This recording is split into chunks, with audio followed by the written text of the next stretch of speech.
India में इधर से इतना ज़्यादा रेप हो रहा है कि इमेजिन करना भी मुश्किल है। चलो मैं आज बताता हूँ आप लोगों को पिछले 2 सप्ताह में कितने रेप हुए, यानी कि 2026 के स्टार्टिंग में ही। पहला पटना में एक 17 साल की लड़की के साथ हॉस्टल में ही गैंग रेप। ये एक नीट की स्टूडेंट थी जो जहानाबाद से पटना आई थी पढ़ने के लिए। 5 जनवरी को वो अपने घर से हॉस्टल आती है और 6 जनवरी को अपने ही कमरे में बेहोशी की हालत में मिलता है, जिसके बाद हॉस्पिटल में एडमिट कराया जाता है। लेकिन ट्रीटमेंट के दौरान ही 12 जनवरी को इस लड़की की डेथ हो जाती है। और जब यूरिन टेस्ट का रिपोर्ट सामने आया तो पता चला लड़की के साथ गैंग रेप हुआ है। दूसरा, बिहार के ही पूर्णिया जिला में 24 साल की एक लड़की जो कि ऑर्केस्ट्रा में काम करके अपना घर चलाती थी, लेकिन उसके साथ भी 10 जनवरी को गैंग रेप। ये लड़की पूर्णिया के ही नेवालाल चौक से पैदल घर जा रही थी। 2 लोगों ने कार में खींचकर जबरन किडनैप कर एक सुनसान सा गैरेज में लेकर गया, जहां 4 लोग पहले से वहां मौजूद थे। पहले लड़की को शराब पिलाकर गंदे गंदे भोजपुरी गाना में डांस कराया गया। फिर उसके बाद सभी ने बारी बारी करके दुष्कर्म किया लड़की के साथ। पूर्णिया के वर्तमान सांसद भी पप्पू यादव है। क्या लगता है जस्टिस मिलेगी इस लड़की को? वैसे इस लड़की ने बहादुरी तो दिखाई। जब उनमें से एक आरोपी वहीं पर सो गया तो उसी का फोन से लेकर पुलिस को सूचना दी 112 पर, और पुलिस आकर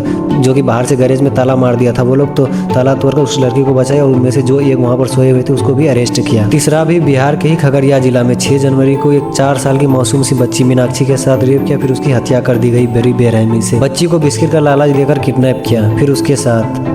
यार सोचने वाली बात है, 4 साल की बच्चा जिसे दुनिया के बारे में कुछ अता पता नहीं, उसके साथ ये सब हो जा रहा है। चौथा भी एक 5 साल की ही मासूम सी बच्ची के साथ गैंग रेप किया, फिर इसे एक दुर्घटना जैसा दिखाने के लिए तीसरी मंजिल छत से फेंक दिया, जिस कारण बच्चे की जान चली गई। भाई मतलब कहाँ से आते हैं ये लोग इतनी हैवानियत के साथ? बच्चे भी सेफ नहीं है अब इस देश में। यह घटना 2 जनवरी को उत्तर प्रदेश के बुलंदशहर जिले में हुआ है। 5वां छत्तीसगढ़ के कोरबा जिले की है, जहाँ 8 जनवरी को एक 19 साल की लड़की के साथ गैंग रेप, जिनमें से एक पुलिस की इमरजेंसी सर्विस डायल 112 का ड्राइवर भी था। सोचो वह सर्विस जो लोगों की मदद के लिए, हेल्प के लिए है, उसी में शामिल शख्स ने भी ये हैवानियत कर डाली। 8 जनवरी की रात जब इस लड़की को इनके जानने वालों में से कॉल करके मिलने के लिए बुलाया, कुछ रिपोर्ट्स में इसका बॉयफ्रेंड बताया गया उस लड़का को। फिर जब लड़की मिलने आई, इसे एक सुनसान सा जगह पर ले गया जहाँ पर 4 लोग पहले से मौजूद थे, जिनमें से एक डायल 112 का ड्राइवर था। फिर 5 ने बारी बारी से उस लड़की के साथ गैंग रेप कर उसे वहीं पर बेहोशी की हालत में छोड़कर निकल गया। जब लड़की को होश आया, घर लौटी, फिर पुलिस को सूचना दी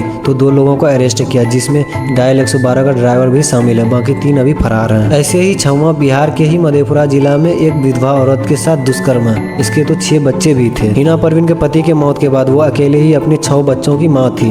खुद काम करके यहाँ वहाँ अपने बच्चों की परवरिश किया करती थी। ये खबर हाल ही का, एग्जैक्ट डेट नहीं बताया गया, बट जनवरी के आसपास का ही है, जहाँ हिना परवीन को उसका घर से ही किडनैप कर उसके साथ गैंग रेप किया गया, फिर उसका बेरहमी से हत्या कर दी गई। अब बच्चे अनाथ हो गए, कोई सहारा भी नहीं बचा, कौन रखेगा उनके बच्चों का ख्याल? अब 7वां हरियाणा के रेवाड़ी जिला, जहां एक जूनियर हॉकी कोच 17 साल की माइनर गर्ल को स्टेडियम के बाथरूम में ले जाकर उसके साथ रेप किया। लड़की हॉकी खेलती थी और कोच को ट्रेनिंग के दौरान 3 साल से जानती थी। सोचो यहाँ पर एक गुरु और शिष्य वाला कहानी है। मतलब अब लड़कियां अपने कोच टीचर के पास भी सेफ नहीं है, उसके साथ ये सब हो जा रहा है। जहां एक कोच को अपने स्टूडेंट्स को वेल ट्रेनिंग देना चाहिए, वहां लड़कियों के साथ ये सब कर रहा है। हालांकि ये मामला आज से 3-4 महीना पहले का, लेकिन जब लड़की प्रेग्नेंट हो गई और उसका स्वास्थ्य बिगड़ते गया तो 5 जनवरी को हॉस्पिटल ले जाया गया, तब ये मामला सामने आया। 8वां आप लोगों को पता होगा ही, यूपी के कानपुर में, जहाँ एक पुलिस वाला प्लस एक फर्जी पत्रकार मिलकर एक 14 साल लड़की को अगवा कर उसके साथ गैंग रेप करता, फिर उसे मरने के लिए रोड पर छोड़कर निकल जाता है। और ऐसे ही दिल्ली में एक 25 साल की औरत के साथ चलती कार में गैंग रेप, ये जो कि मामला इधर रिसेंटली का ही है, 30 और 31 दिसंबर की रात वाला मामला। ऐसे ना जाने बहुत सारे और होंगे जिसके बारे में ना आप जानते हैं ना हम। ये सब तो मीडिया में आया तब पता चला। बहुतों को तो ऐसे दबा दिया जाता, पैसे के पावर पर, बल के पावर पर। सरकार की बेटी बचाओ बेटी पढ़ाओ वाला योजना पूरी तरह से फेल होते जा रहा है। इसलिए आप लोग अपना सुरक्षा खुद करिए, और अगर कोई लड़का या मर्द देख रहा है इस वीडियो को तो आप अपना बहन बेटी की सुरक्षा खुद से करिए, क्योंकि सरकार के भरोसे कुछ नहीं हो सकता। कब तक बैठेंगे आप सरकार के भरोसे? सरकार तो बस बेटी बचाओ बेटी पढ़ाओ वाला अभियान ला दिया, लेकिन इस पर काम ही नहीं कर रहे हैं, बिल्कुल भी नहीं। नहीं तो ऐसा नहीं होता जितना बढ़ रहा इधर से रेप केस अपना इंडिया में। इसलिए अपना प्लस अपनों का ख्याल खुद से रखिए, नहीं तो ऐसा होने पर 4 लोग आएंगे, कैंडल जलाएंगे, कुछ लोग सोशल मीडिया पर वीडियोस बनाएंगे, फिर वही पुराना कथा कथित। आप लोग इस वीडियो को जरूर शेयर करिएगा सभी के पास।